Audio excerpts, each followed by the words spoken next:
Welcome back to the second segment of the show, NTV exclusive. I am your host, Abul Hasnat. I'm with my guest, Tariq Hussain here. We're going to go straight back into it because we've got so much to talk about. For those of you that want a quick recap on the first segment, we looked at Tariq Bhai's, as a freelance journalist, some of the stuff that he did in the sporting world. We touched on that slightly, then we went straight into his travels and sort of his research into the heritage of Islam across Europe, and mainly, and we actually started in Western Europe, even though we touched on the fact that he was able to stop off at Cyprus and go and see the Sahabi's grave, Ummi Haram, who was the aunt of Anas ibn Malik, for those of you that are aware of your Sahabas and your the companions of Rasulullah sallallahu alaihi wasallam. But yes, I'm going to go straight in, come straight back to you, because there's a big item in the middle that we seem to have completely flown over, and I mean this award that you've won here.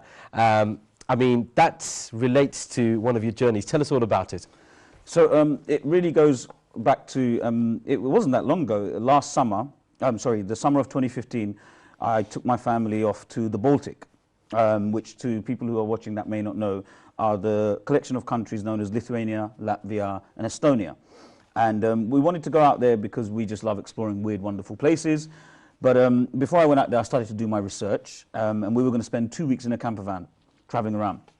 And I began to do my research almost a year in advance. And to my absolute astonishment, I discovered that Lithuania had been hiding a 600-plus-year-old Muslim community. Wow. That had made its way there way back at the invitation of one of the Grand Dukes of Lithuania in the medieval era. Wow. And so, to my astonishment, not only had they arrived there, their descendants and great ancestors were still there now. So of course, you know, this was like one of the biggest coups that I'd come across, because the history we spoke about before the break, all the Mediterranean history, all the Muslims that lived in that area are no longer there. Well, the Muslims that are there now are modern Muslims who have either arrived in a recent flow of immigrants or are converts. So to go to Lithuania and find these Muslims who were descended, 6 centuries, 7 centuries back was phenomenal. And they're known as Tatars. Right. So they were Crimean Tatars, and the picture that's coming up is of 3 women who are villagers from one of the Lithuanian Tatar villages that I visited, which was an original encampment where the soldiers used to live, and it developed into this village. And this is out in the Lithuanian countryside. Now their story is phenomenal, but what happened was, when I wrote the story, which is coming up now on the screen, I wrote the article for the BBC. And when I wrote the article for the BBC, I happened to mention that there's a slim possibility that descendants of that community had turned up in America at the turn of the 19th century and potentially built a mosque that could still be there. And it turns out... So you only speculated it? Well, I kind of said it might be the oldest surviving mosque. I knew it was there, but I didn't know too much about it. So when I interviewed the individual who was still running it, it's not functioning as a mosque as such now. It's more functioning as a community space. But it turns out it is the oldest surviving mosque still in America that is still standing. Let's bring that back up again. So coming up for you now, on the left-hand side is... that's the Baltic Mosque. That's right. So that's and on in the right-hand side, that is that's the mosque in New York. And if you flick to the next picture, you will see that literally this is an actual where I've put the 2 mosques together. So this is a mosque just south of Vilnius, which is the capital of Lithuania, on the left there, and you can see the Imam with his son there. Okay, so that's in Lithuania, and on the right is the mosque in Brooklyn, and you can see the similarities. Wow. So these guys went there and they converted the house. That was a church on the right. That was a church. So they converted it, and they put that little minaret thing at the top so that it reminded them of home. And so when I wrote the article, obviously it was on the BBC website, and it was one of the most popular historical documents they'd ever published at the time. It was getting ridiculous amounts of hits. Came out on New Year's Day, and a radio producer got wind of it, and he contacted me and said, so this American mosque, what can you tell me about it? One thing led to another. We started to discuss things, and I'd never done radio up to this point. And so he said to me, would you be interested in doing something? We spoke to the BBC. We had a coffee out in Soho somewhere. I told him my idea. He spoke to the BBC. And within a couple of weeks, I found myself flying off to America to record what turned out to be a 2-part award-winning radio documentary for the BBC World Service. And it was basically covering America's mosques. And lo and behold, the New York festivals. Yes. So when the documentary aired on the BBC World Service, not only did it become the podcast of the week, it then also got nominated for, shortlisted for 2 awards, one of which you're holding. So that was the one that it actually won. So it was voted the best religious radio program for 2016 at the New York Festival's Radio Awards in NYC in July. Wow. But also it was shortlisted for the AIBs, which are the Association of International Broadcasters, in the creative radio feature as well. So, you know, both very, very prestigious awards for this. I mean, show. I was going to say, even the AIBs, let's not just brush over that, because I mean, to be shortlisted is an achievement itself. I mean, didn't win that, but I think it's still, that's a huge achievement in itself to be shortlisted. Well, just the fact that, you know, it was my debut effort. I'd never done radio, so it actually blew me away, you know, absolutely blew me away. And but also the stories that we were telling, you know, it's a really, really important time now in the US for Muslims. You know, I went and I didn't just meet the old Muslims, and we've got a picture here of some of the early Baltic Muslims that went out to America, and you will see they look American. They look as American as I'm sure, you know, the current president's ancestors did. You know, they look as American as any American you're likely to meet. And so we wanted to tell that story. We wanted to point out that Muslims in America just look like every other American there is. But then we also, in the second part, went on to a few other mosques.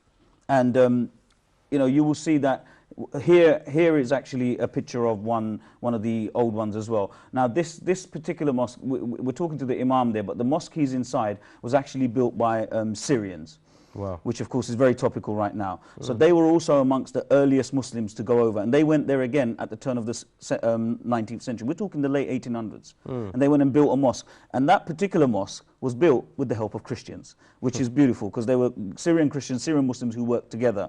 But the next mosque that you're going to see, the next picture you're going to see, is where we started to go off in the second part of the documentary, and we were speaking to different Muslims in other mosques in America. So not the ancient ones, the more recent ones. And that particular picture was a mosque that was built with the support of Malcolm X.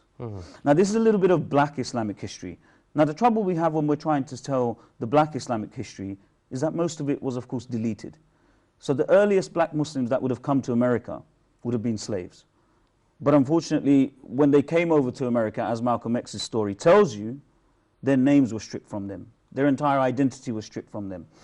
And so we don't really know, without some real archaeological and, you know, hard academic research, we don't really know those stories. So we tried to tell as much of the story as we could through the experiences of the modern black Muslims. You know, we also visited a Bangladeshi mosque, as I told you, you know, in the kind of Tower Hamlets of New York, around Jackson Heights, very aptly named Shah Jalal Mosque. And we visited one other mosque, which was really interesting, and that was the mosque where we met white Muslims. Now, interestingly, that particular mosque was actually led by a woman.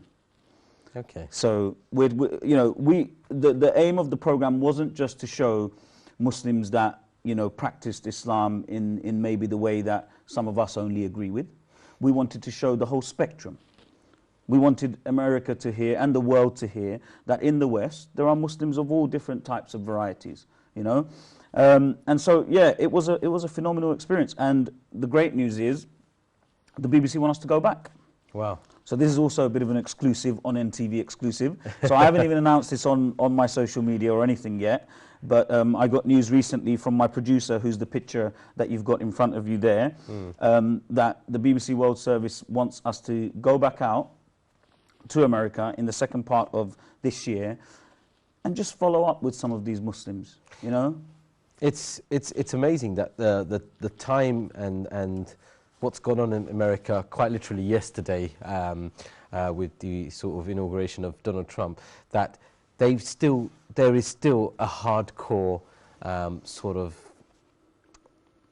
inquisitiveness of Islam in America, and the fact that they've actually invited you back over.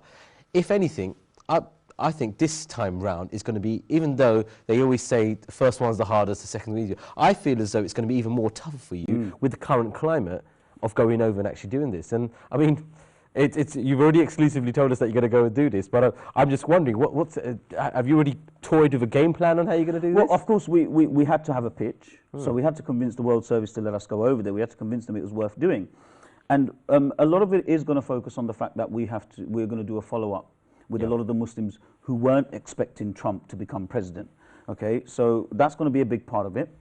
We're going to visit some of the Muslims we visited last time, but we're also going to visit a very interesting group of Muslims to give the show another, dynamic. We're going to visit a group of white Muslims living out in the West Coast, who are almost a byproduct of the 60s hippie movement.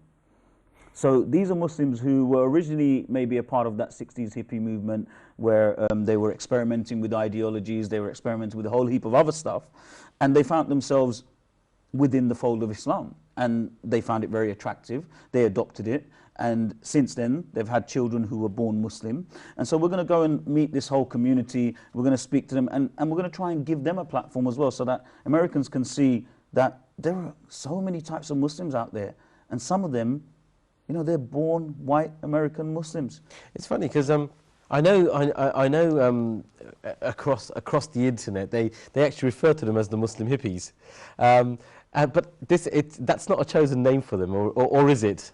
No, I mean it's probably something that there's actually quite a few Facebook groups where you see that Muslims are quite proud to be called hippies, because central to many of the hippie ideologies, I suppose you could argue, is a lot of the kind of Islamic ideologies of keeping away from the material, not having too much of a connection with dunya and the world, and not seeing material goods as the be all end all, exuding love and promoting good healthy relations. So a lot of that stuff actually, it sits well with the kind of Islamic philosophies. And I think that's one of the reasons why those people who initially really felt quite attracted to the hippie movement may have seen those parallels in that brand of Islam that you and I might call spiritual Islam, and obviously some people will call it Sufism and things like that. Yeah. So you can see why it was attractive. Of course, of course. We're going to go for a break, but just to recap on what we've had there, and just to finish up, you can see that